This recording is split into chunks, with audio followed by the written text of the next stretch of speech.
Lam was sworn in by Chinese President Xi Jinping in July as the former British colony celebrated 20 years of Chinese rule under the principle of one country, two systems, which promises the city a high degree of autonomy and freedoms not enjoyed in the mainland. While a recent poll shows the new chief executive is more popular than her predecessor, some accuse her of being a puppet of Beijing amid perceptions of Chinese meddling in Hong Kong's affairs.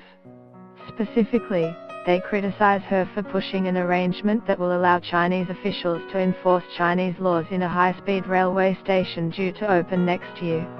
Lam, in an interview with the government-funded RTHK, said she was accountable to both the Hong Kong public and Beijing, but she would not blindly obey the central authorities.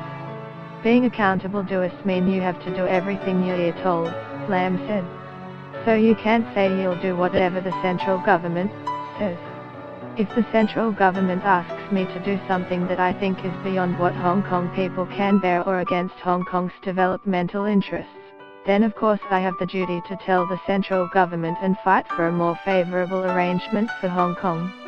Lam also said she did not plan to kickstart legislation for a controversial national security law in 2018, and urged people not to demonize it.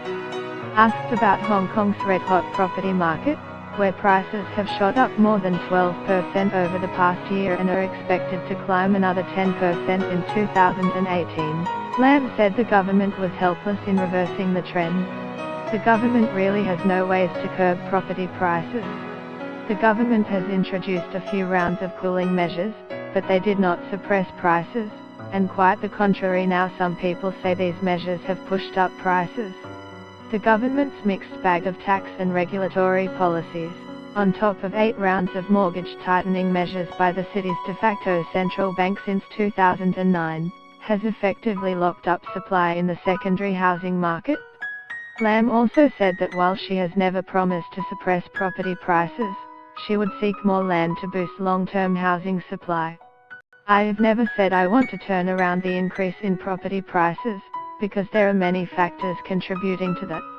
But I want to turn around how supply falls short of demand, or, simply put, insufficient supply, Lam said.